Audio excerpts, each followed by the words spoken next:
आज हम बात करेंगे मेटाबॉलिज्म ऑफ कार्बोहाइड्रेट पर। पहले हम ये जानेंगे कि मेटाबॉलिज्म क्या होता है। मेटाबॉलिज्म एक प्रकार की बायोकेमिकल रिएक्शन है जिसमें आप देखेंगे दो टाइप की आपको उसमें मेटाबॉलिज्म की प्रोसेस मिलेगी। एक हो जाएगा कैटाबॉलिज्म, एक हो जाएगा आपका एनाबॉलिज्म। तो कैटाबॉलिज्म जब भी हम बोलें तो इसका मीनिंग होगा सिंथेसिस ऑफ एटीपी, एटीपी का निर्माण होना जिस या एनर्जी का निर्माण होना। जब भी हम एनर्जी की बात करें तो एनर्जी का मीनिंग हो जाएगा कि एटीपी का निर्माण होना। तो कैटाबॉलिज्म में एटीपी का निर्माण क्यों होता है? क्योंकि हायर मॉलिक्यूलर वेट वाले जो बॉन्डिंग है वो टूटेगी, तो इससे क्या होगा, एनर्जी रिलीज होगी। तो इसलिए हम उस प्रोसेस में क्या बोलेंगे, कैटाबॉलिज्म बोलेंगे। दूसरी प्रोसेस हमने कहा एनाबॉलिज्म।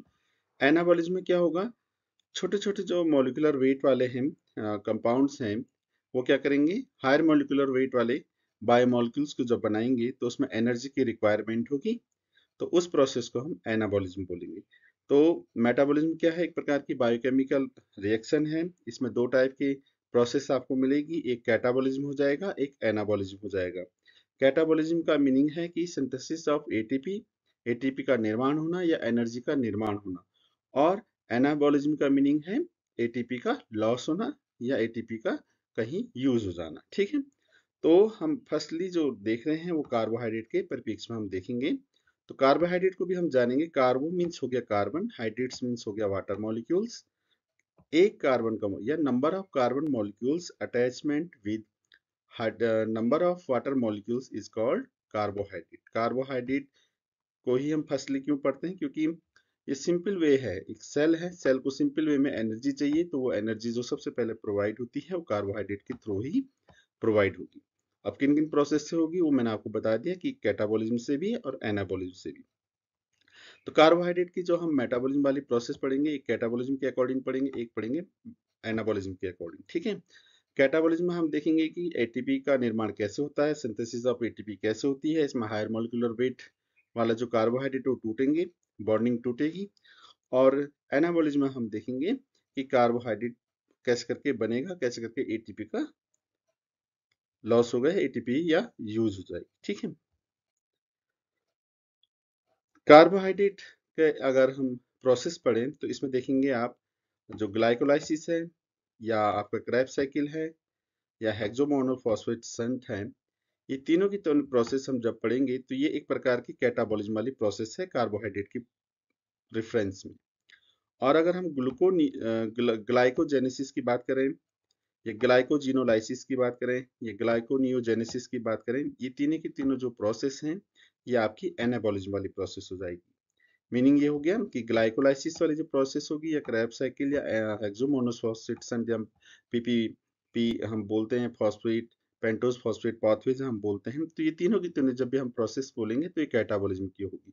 तो कैटाबॉलिज्म में मैं आपको बताया कि इसमें क्या होगा, एटीपी का निर्माण होगा। और ग्लाइकोजेनेसिस है, ग्लाइकोजिनोलाइसिस है, ग्लाइको ग्लूकोनियोजेनेसिस है, ये सारे के सारे क्या होंगे, एक प्रकार के एनाबॉलिज्म वाली प्रोसेस है किसमें, कार्बोहाइड्रेट के संदर्भ में। ठीक है, तो फर्स्टली अगर हम देखें ग्लाइकोलाइसिस को, इस समय जो मैं समझाऊंगा आपको ग्लाइकोलाइसिस को ही समझाऊंगा। ग्लाइको मीन्स हो गया शुगर, शुगर का टूट जाना अपने से छोटे मॉलिक्यूल्स में या पायरुवेट में, उस प्रोसेस को हम ग्लाइकोलाइसिस बोलेंगे। ठीक है, फिर ये जब आपके सेल के माइटोकॉन्ड्रिया वाली प्रोसेस में चलेगी तो क्रेब्स साइकिल कहलाएगी। तो ग्लाइकोलाइसिस हो चाहे क्रेब्स साइकिल हो या आप इलेक्ट्रॉन ट्रांसपोर्ट सिस्टम की बात करें या हेक्सोमोनोफॉस्फेट शंट की बात करें, तो इन सारे के सारे प्रोसेस में आप देखेंगे कि एटीपी का निर्माण होगा, सिंथेसिस ऑफ एटीपी होगा। अगर हम ग्लाइकोजेनेसिस की बात करें, इसके मीनिंग हो ग्लाइकोजेनेसिस, जहां पर भी जेनेसिस मीनिंग आएगा, जेनेसिस का मीनिंग हो गया सिंथेसाइज होना, ग्लाइकोजन का बनना। तो ग्लाइकोजन कहाँ बनना है, किसके कारण बनना है, ग्लूकोज के कारण बनना है। जब बहुत सारे अमाउंट ब्लड में क्या हो जाएगा, जब ग्लूकोज का लेवल काफी हाई हो जाता है तो उस समय क्या करते हैं, लीवर क्या करता है, लीवर की जो सेल्स हैं ग्लूकोज को इकट्ठा करके उसको ग्लाइकोजन में कन्वर्ट कर देते हैं। ग्लूकोज मैंने हो गया मोनोसेक्राइड, तो बहुत सारे मोनोसेक्राइड को ग्लाइकोसिडिक बॉन्ड से आपस में जोड़ करके उनको ग्लाइकोजन में कन्वर्ट कर देगी। तो उस प्रोसेस को हम बोलेंगे ग्लाइकोजेनेसिस। अगर हम ग्लाइकोजिनोलाइसिस की बात करें तो जहां पर भी लाइसिस आएगा तो लाइसिस मैंने ब्रेक डाउन होना, तो ग्लाइकोजन का टूटना, ये ग्लाइकोजन टूटेगा, मतलब पॉलीसेकेराइड टूटेगा किसमें, ग्लूकोज वाली फॉर्म में टूटेगा। ग्लूकोज हो गया आपका मोनोसेकेराइड, ठीक है। तो क्या होगा, पॉलीसेकेराइड टूट रहा है मोनोसेकेराइड में, ये भी प्रोसेस आपकी आपके लीवर सेल्स में चलेंगी। और ये कंडीशन तब होती है जब क्या होता है कि सेल्स को एनर्जी की रिक्वायरमेंट होती है और मीडियम में कहीं ग्लूकोज अवेलेबल नहीं है, तो जितना भी स्टोर लीवर में होगा ग्लाइकोजन पॉलीसेकेराइड की फॉर्म में, तो उसमें ग्लाइकोसिडिक बॉन्ड जब टूटेगा तो कन्वर्ट हो जाएगा आपके ग्लूकोज वाली फॉर्म में। ग्लूकोनियोजेनेसिस हम बोलते हैं तब जब सेल में क्या होगा, सेल को रिक्वायरमेंट है ग्लूकोज की, लेकिन क्या है वो ग्लूकोज कहाँ से मिला, डायरेक्ट कार्बोहाइड्रेट से ना मिल करके नॉन कार्बोहाइड्रेट सोर्स से मिलेगा। उस कंडीशन को हम बोलेंगे ग्लूकोनियोजेनेसिस हम बोलेंगे। जैसे लिपिड्स की फॉर्म में होगा या फैट्स की फॉर्म में होगा या प्रोटीन की फॉर्म में होगा, तो वो कंडीशन आपकी ग्लूकोनियोजेनेसिस कहलाएगी, ग्लूकोनियोजेनेसिस कहलाएगी, ठीक है। तो फर्स्टली हम जो कैटाबॉलिज्म पढ़ रहे हैं कार्बोहाइड्रेट का, वो पढ़ रहे हैं ग्लाइकोलाइसिस में। तो इसका मीनिंग हो गया कि इसमें एटीपी का निर्माण होगा। अब कैसे करके होगा उस प्रोसेस को हम देखते हैं। ग्लाइकोलाइसिस को इम्बिडेंट मेयरहाफ परनास पाथवे भी हम बोलते हैं। ग्लाइको मीन्स हो गया ग्लूकोज, लाइसिस मीन्स हो गया टूटना। जब ग्लूकोज जो है पायरुवेट में टूट जाएगा, उस प्रोसेस को हम ग्लाइकोलाइसिस बोलते हैं। अगर ये प्रोसेस जो है ऑक्सीजन की प्रेजेंस में हो रही है, तो ग्लूकोज पायरुवेट वाली कंडीशन में कन्वर्ट होगा, देखेंगे आप। और अगर ये एनारोबिक कंडीशन में हो रही है, तो या विदाउट प्रेजेंस ऑफ ऑक्सीजन की कंडीशन में हो रही है, तो इस समय ग्लूकोज क्या होगा, लैक्टेट वाली फॉर्म में कन्वर्ट हो जाएगा। जैसे आप छोटे माइक्रोब्स या मसल्स में भी आप इसे देखेंगे। ग्लाइकोलाइसिस में आप देखेंगे कि आप ग्लूकोज का जो मॉलिक्यूल्स है वो कन्वर्ट हो रहा है किसमें, पायरुवेट में कन्वर्ट हो रहा है, ठीक है। तो एक ग्लूकोज का मॉलिक्यूल जब दो पायरुविक एसिड में या पायरुवेट में कन्वर्ट होगा, तो आपको जो है हम देखेंगे सेल को जो है 7 एटीपी का लाभ होगा।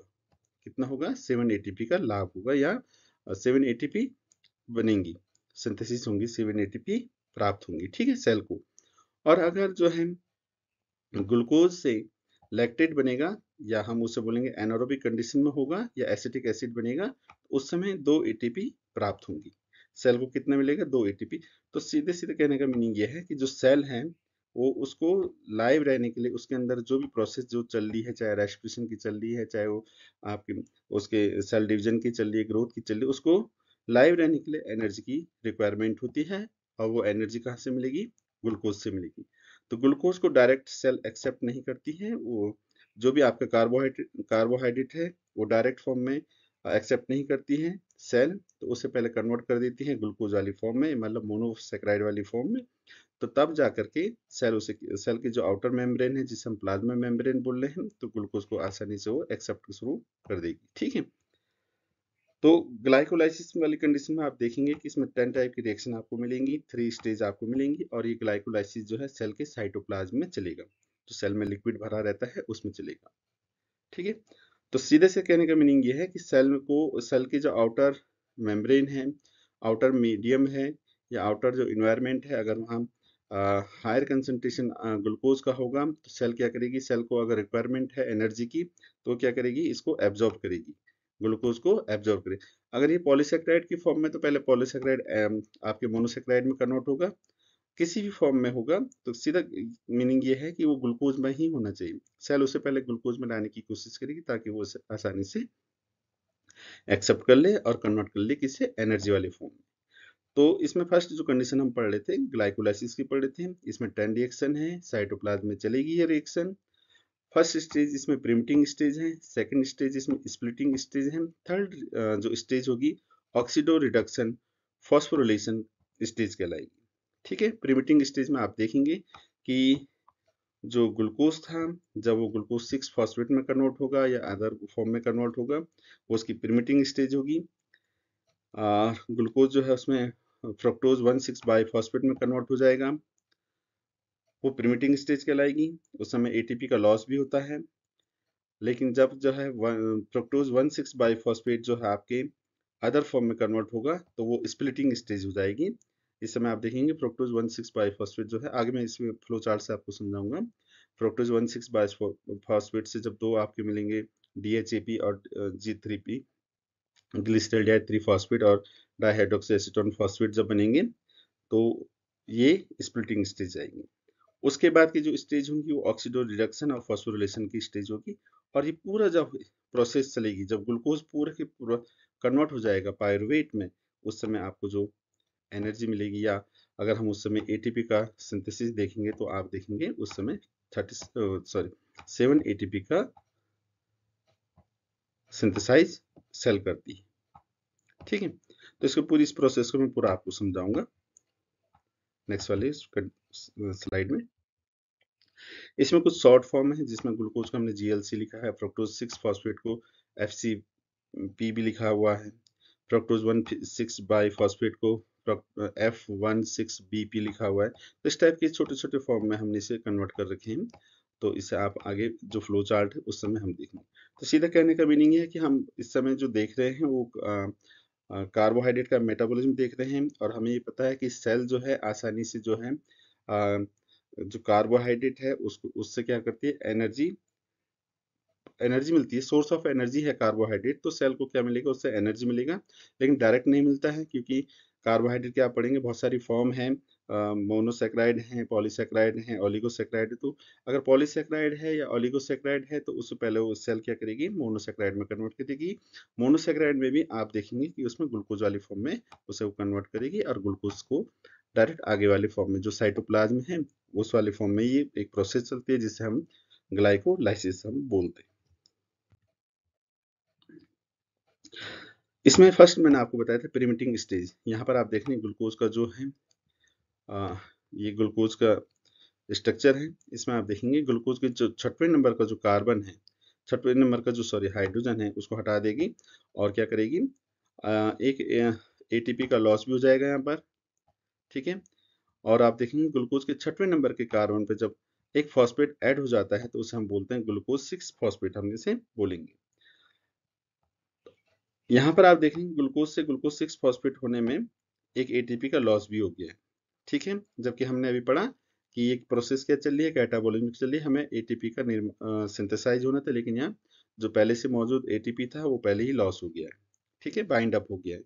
सेल कोशिश करती है कि जो उसको आउटर मीडियम से जो उसे एक्सेप्ट किया ग्लूकोज को, वो बाइंड अप हो जाए तुरंत। ऐसा नहीं है कि प्लाज्मा मेम्ब्रेन की तरफ वो बाहर हो जाए।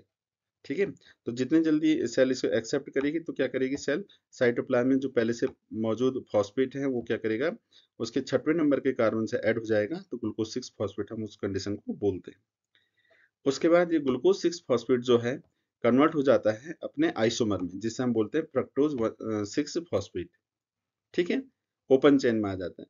अब जैसे ही फ्रक्टोज 6 फॉस्फेट में आएगा तो उस समय आप देखेंगे कि फिर से एक फॉस्फेट का मॉलिक्यूल जो है इसके पहले नंबर के जो कार्बन है वहां अटैच हो जाएगा। तो अब आप देख रहे हैं आज 6वें नंबर का था, ये पहले नंबर का कार्बन हो गया। तो इस समय इस कंडीशन को हम बोलेंगे फ्रक्टोज 6,1,6 बाईफॉस्फेट।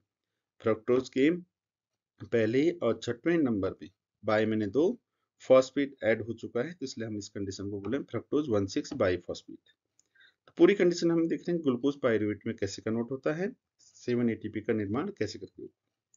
ये थी प्रीमिटिंग स्टेज, और यहीं पे आप देखेंगे 2 एटीपी आपके लॉस हो गए।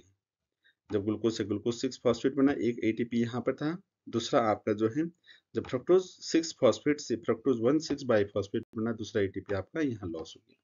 तो 2 एटीपी पहले ही लॉस हो गए। ठीक है, या इस प्रोसेस को आगे बढ़ाने से पहले आप थोड़ा कंफ्यूज ना हो, इसलिए हम हेक्सोकाइनेज और ग्लूकोकाइनेज को कन्वर्ट क्लियर कर देते हैं। दोनों ही एंजाइम हैं। अब एंजाइम क्या है, क्या काम करते हैं रिएक्शन में, क्या उनका योगदान होता है, क्या उनका पार्टिसिपेशन है, वो हम नेक्स्ट स्लाइड में या नेक्स्ट उस वीडियो में देखेंगे। तो हेक्सोकाइनेज जो है आप जब भी होगा तो हम उसे बोलेंगे, उस समय की कंडीशन है कि वो क्या है, टिश्यू की बात कर रहा है। और अगर हम ग्लूकोकाइनेज की बात करें तो ग्लूकोकाइनेज की मीनिंग है कि वो लीवर सेल्स की बात कर रहे हैं। हेक्सोकाइनेज का जो केएम वैल्यू है ग्लूकोज के लिए वो हमेशा क्या होती है, कम होती है। और जो केएम वैल्यू है ये माइकलिस मेंटेन इक्वेशन के अकॉर्डिंग है, तो हायर हो जाएगी ग्लूकोज के लिए। ये जो है स्ट्रांगली इनहेबिटेड हो जाता है किसके द्वारा, जो हेक्सोकाइनेज है ग्लूकोज 6 फॉस्फेट में, जबकि ग्लूकोकाइनेज में नहीं होगा। ये नॉन इंडिविजुअल एंजाइम से अफेक्टेड नहीं होता है जब टिश्यू की बात करेंगे, क्योंकि सेल जो है सेल से मिलकर टिश्यू बन रहे हैं। ठीक है, ये आपने देखा होगा। और लीवर में जो है वहाँ भी आपके छोटे छोटे क्या हैं, सेल्स होंगे, बहुत सारे सेल्स होंगे। तो वो कंडीशन ये है कि लीवर में भी क्या है, ग्लूकोज एब्जॉर्ब, लीवर सेल्स भी ग्लूकोज को एब्जॉर्ब करती है और टिश्यू भी एब्जॉर्ब करती है। दो टाइप की कंडीशन आपको दिख रही है। तो जब टिश्यू में ये प्रोसेस चल रही है तो उस समय जो कौन सा एंजाइम काम करता है, हेक्सोकाइनेज काम करता है। और अगर लीवर सेल्स की हम बात करें तो लीवर में जो एंजाइम काम करेगा उसको हम ग्लूकोकाइनेज, सॉरी, हाँ, ग्लूकोकाइनेज हम एंजाइम बोलेंगे उसे। ठीक है। अगर टिश्यू में ही चल रही है तो ये अफेक्टेड नहीं होती है, किसी पे डिपेंड नहीं होंगे एंजाइम पे। लेकिन अगर हम लीवर सेल्स की हम बात करें तो ये ग्लूकोज की कंसंट्रेशन पे डिपेंड करेगा। ठीक है। तो इससे ये क्लियर हुआ कि हेक्सोकाइनेज की जहां पर भी आप देखते होंगे, कई बार कई सारी बुक्स में आप देखते हैं कि ग्लूकोज से ग्लूकोज 6 फॉस्फेट जब बनता है तो वहां पर कई जगह लिखा रहता है हेक्सोकाइनेज, कई जगह लिखा रहता है ग्लूकोकाइनेज।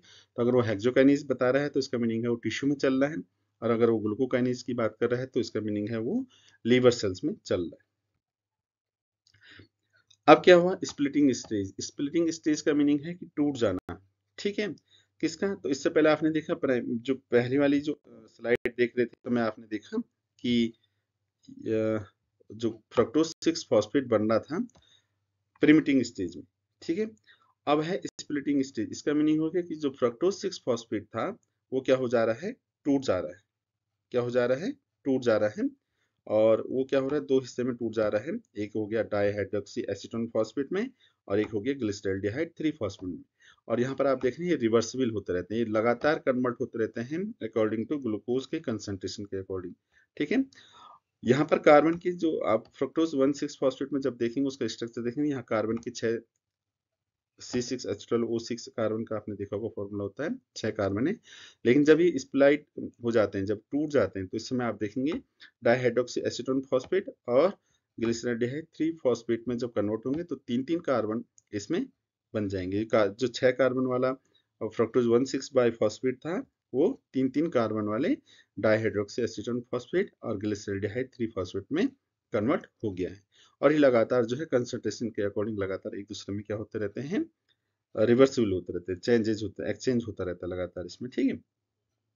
तो आप देखेंगे कई बुक में लिखा रहता है, जैसे ग्लूकोज का एक मॉलिक्यूल्स है तो उसने लिखा रहता है उसे 2 पायरुवेट। तो यहाँ पर आप देखेंगे जब फ्रक्टोज 1,6 फॉस्फेट से ग्लिसरॉल्डिहाइड 3 फॉस्फेट आप बन रहा है यहाँ पर, जिसे हम गैप करके लिखते हैं, तो एक पायरुविक एसिड इससे मिलेगा और दूसरा पायरुविक एसिड किससे मिलेगा, डाईहाइड्रोक्सी एसीटोन फॉस्फेट से। तो ये क्या होगा, पहले ग्लिसरॉल्डिहाइड 3 ग्लिसरॉल्डिहाइड फॉस्फेट में कन्वर्ट होगा और फिर से ये दूसरी रिएक्शन चलेगी, तो इसमें दो टाइप के फॉस्फेट आपको मिलेंगे। ऑक्सीडो रिडक्शन फॉस्फोरिलाइजेशन वाली कंडीशन में आप देखेंगे तो इस समय आप देखेंगे जो ग्लिसरॉल्डिहाइड 3 फॉस्फेट है वो पहले आपके 3 फॉस्फोग्लिसरेट में कन्वर्ट होगा, 3 फॉस्फोग्लिसरेट से आपका 2 फॉस्फोग्लिसरेट में कन्वर्ट होगा, 2 फॉस्फोग्लिसरेट से फॉस्फोफिनाइल पायरुवेट में कन्वर्ट होगा, और उसके बाद आपका पायरुवेट में ये कन्वर्ट हो जाता है। ठीक हो गया।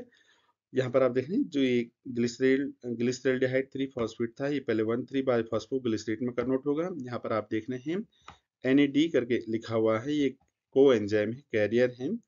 और ये क्या होता है, एक प्रकार से जब इलेक्ट्रॉन ट्रांसपोर्ट सिस्टम में जाएंगे, NAD का मीनिंग हो गया निकोटिनामाइड एडेनिन डाइन्यूक्लियोटाइड। ठीक है।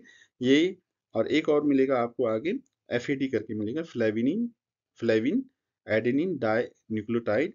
ये दोनों के दोनों क्या है, एक प्रकार के को एंजाइम है, ये इलेक्ट्रॉन ट्रांसपोर्ट सिस्टम में जाकर के क्या करते हैं, कन्वर्ट हो जाते हैं। अगर NAD है ये 2.5 ATP में कन्वर्ट हो जाता है, और जो FAD है वो 1.5 ATP में कन्वर्ट हो जाता है। तो इसके अकॉर्डिंग आप जब पूरा का समराइज करेंगे तो वहां पर आप देखेंगे कि एक ग्लूकोज का मॉलिक्यूल्स जब आपके ऑक्सीजन की प्रेजेंस में 2 पायरुवेट में कन्वर्ट हो जाएगा तो वहां पर आप देखेंगे कि 7 ATP का सिंथेसाइज होगी। और यदि आप देखेंगे विदाउट ऑक्सीजन होगा तो उस समय विदाउट ऑक्सीजन का मीनिंग है कि NAD FAD जो है इलेक्ट्रॉन ट्रांसपोर्ट सिस्टम में नहीं जाएंगे, रुक जाएंगे। ठीक है। तो नॉर्मल प्रोसेस के थ्रू ये क्या होंगे, 2 ATP का लाभ मिलेगा, किसको, सेल को मिलेगा। तो इस पूरी प्रोसेस में आपने देखा कि ग्लूकोज था, ग्लूकोज से जब ग्लूकोज 6 फॉस्फेट फ्रक्टोज 6 फॉस्फेट बना, यहाँ पर तक की प्रोसेस परमिटिंग स्टेज कहलाई। फ्रक्टोज 1,6 बाई फॉस्फेट से आगे की जो ग्लिसरॉल्डिहाइड 3 फॉस्फेट और dihydroxy acetone 3 phosphate, dihydroxy 3 acetone phosphate जब बना, तो इस समय क्या हो गया, आपके स्प्लाइट हो गए, टूट गए। कार्बन जो थे 6 कार्बन वाले जो फ्रक्टोज 1,6 बाइफॉस्फेट था, ये 3-3 कार्बन वाले में टूट गया, और लगातार ये रिवर्सिबल होता रहता है, एक दूसरे में एक्सचेंज होते रहते हैं ग्लूकोज की कंसेंट्रेशन के अकॉर्डिंग। ठीक है, तो कह इसका पूरे का मीनिंग ये हो गया कि आपने देखा कि सेल में जब ग्लूकोज की मात्रा बाहर से, जब आउटर जो ये इन्वायरमेंट है, जब वहाँ ग्लूकोज की मात्रा ज़्यादा हो जाएगी, सेल उसे आसानी से एब्जॉर्ब करेगा, तो वहाँ तुरंत जो साइटोप्लाज्म में जो फॉस्फेट है वो उसे बाइंड अप कर देंगे। बाइंड अप करने के बाद सेल चाहेगी कि लाइव हो, उसके जितने भी प्रोसेस हैं, नॉर्मल प्रोसेस होती है, जितने भी उसके फंक्शन हैं, वो रेगुलर काम करते रहे, तो उसकी क्या होगी, एनर्जी की आवश्यकता होगी। और ये एनर्जी उसे कहाँ से मिलेगी, ग्लूकोज से मिलेगी। तो ग्लूकोज से कैसे मिलेगी, तो ग्लूकोज को वो तोड़ेगा किसमें, पायरुविक एसिड में तोड़ेगा।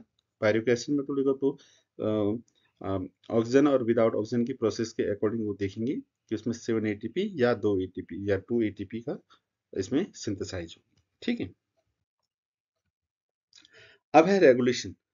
रेगुलेशन का मीनिंग है कंट्रोल होना।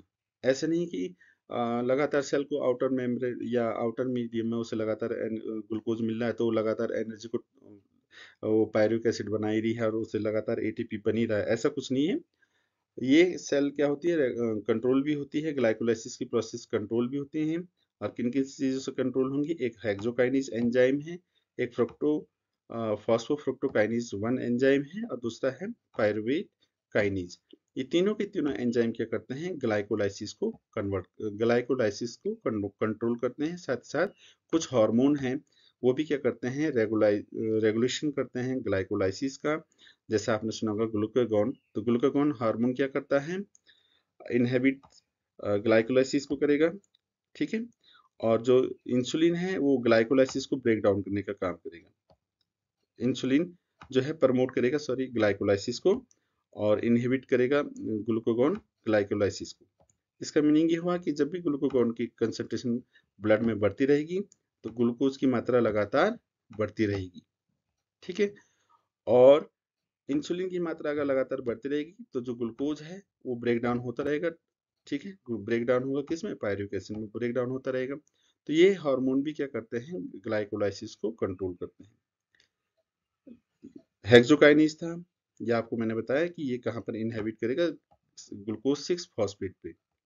फ्रुक्टोज फॉस्फोफ्रुक्टोकाइनेज 1 जो है, ये आप देखेंगे लीवर सेल्स में काम करेगा, और ये हमेशा इनहेबिट करेगा NADH, एचाइन, सिट्रेट और ATP को। और पायरुविक काइनेज जो एंजाइम है, ये भी ATP और एसिटाइल को एंजाइम भी फॉस्फोरिलेशन वाली कंडीशन को इनहेबिट करेगा। और दो एंजाइम, दो हार्मोन मैंने आपको बता दी, यह हार्मोन भी क्या करते हैं, ग्लाइकोलाइसिस को कंट्रोल करते हैं। तो एक पूरा का पूरा ये समराइज था ग्लाइकोलाइसिस का। अब आपको क्लियर हो गया होगा, ग्लाइकोलाइसिस में ग्लूकोज का मॉलिक्यूल्स टूटेगा, पायरुवेट बनेगा, 2 पायरुवेट बनेंगे।